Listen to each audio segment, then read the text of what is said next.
Melodee Pacio from the mathematics unit. You can call me Ma'am Mel. Something about myself. I love being with nature. That's why I climb mountains. Wow. Sige. For the second question po, how did you get into math and or teaching? What's the best thing about it? Okay. Well, I've always loved math. Favorite subject ko ang math nung high school. Really. Really.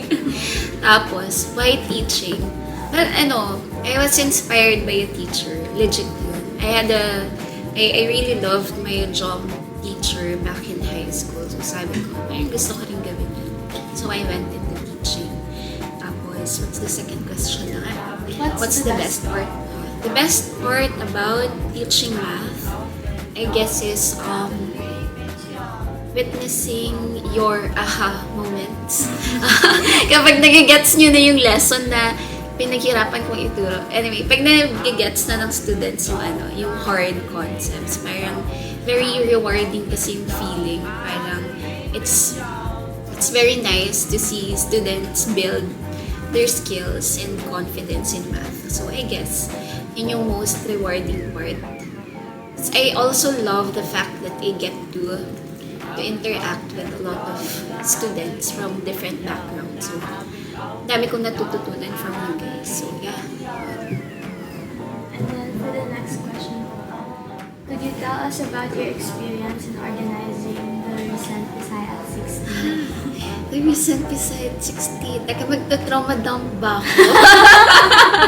Magta-trauma dump ba ako? Well, organizing Pisay at 60, to be very honest, was a very stressful experience.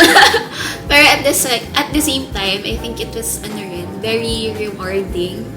Especially when it was very heartwarming to see the Pisay community gather to celebrate the anniversary. Nung andyan na yung alumni, nung dumating na yung former employees, kasi they also attended the gala night besides 60 gala night. So seeing all of these people who were part of our history, them coming together with current students and employees, parang very heartwarming. So yeah, stressful pero very rewarding naman. Di na ako magta-trauma na makapahaba to. Sige. Speaking of Pisay at 60, why did you choose Pisay specifically? Why Pisay? Well, a mentor suggested that I apply here. Kasi she said it's a very good training ground daw for teachers like me. Tapos, yun nga, she said I'd be able to learn a lot from this school. And true enough, when I came here sa Pisay, dami kong natutunan. Until now, I'm learning a lot of things from my colleagues, from my students. Tapos, yun, I just love how things are in Pisay generally. Bigla ako na-question yung sarili ko. Do I really?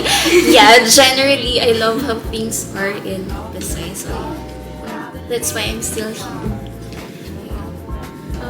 Next, what is the best piece of advice you've ever received? Wow. Best piece of advice. I think yung latest and best advice I've received is prioritize self-love. So, parang it's okay to give to others. It's okay to give service to others. Pero you shouldn't lose yourself in the process of giving. So, when you give, you also have to make sure that you are able to take care of yourself first. So, yeah, prioritize self-love. So, for the next question po, name an inspiring woman in your life. Inspiring woman. I think the most inspiring woman in my life is my mom. Oo, my mom. Kasi she's the strongest woman I know. In my opinion, she's the epitome of strength and resilience. She's been through a lot and I've witnessed all those. And I've witnessed how she survived all of those challenges thrown her way. So, yeah, she's the most inspiring woman I know. Next, what general advice would you give to all of the women in Pisay or just beside me? believe in yourself. Yeah. Do not let society dictate what you can or cannot do.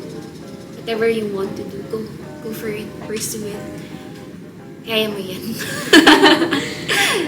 Okay, for the next few questions po, this is more specifically about you being a woman in STEM and teaching. Oh. So for the first question, did feminism in any way influence your current profession as well as the unit which you work in? Hirap naman ito.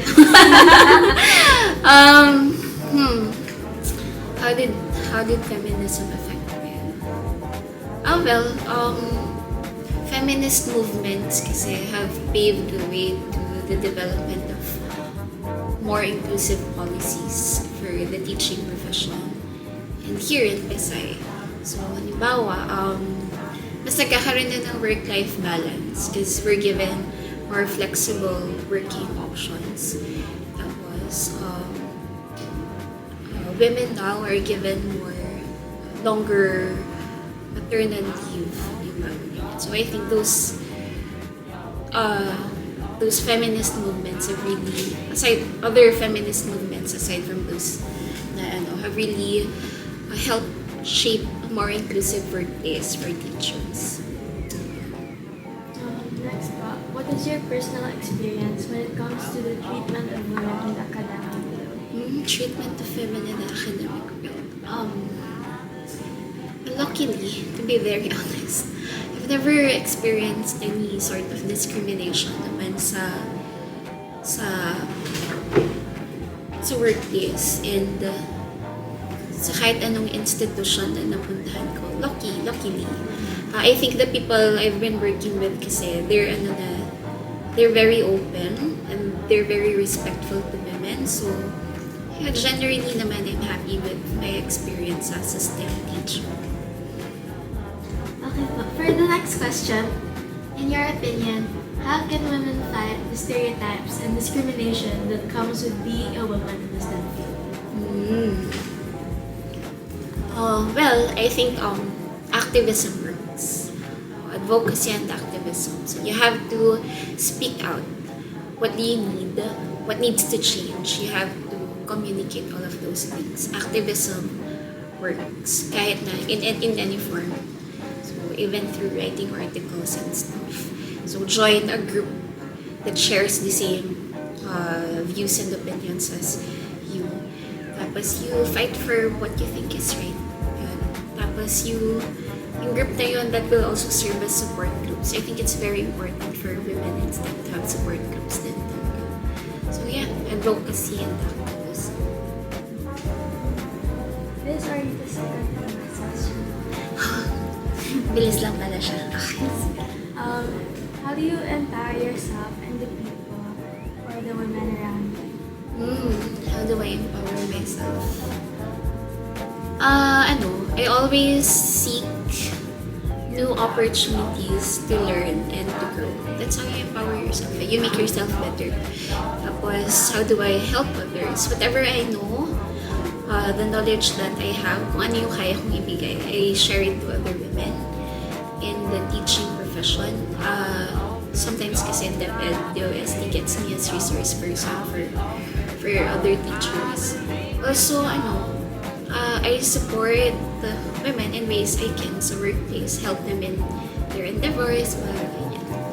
So, yeah, spread the word then for whatever advocacy fellow women may have.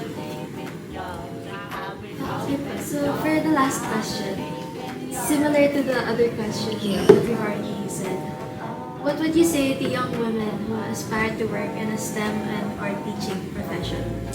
Go for it. Go for it. If that's what you really want, if you think that's what will make you happy, then go for it.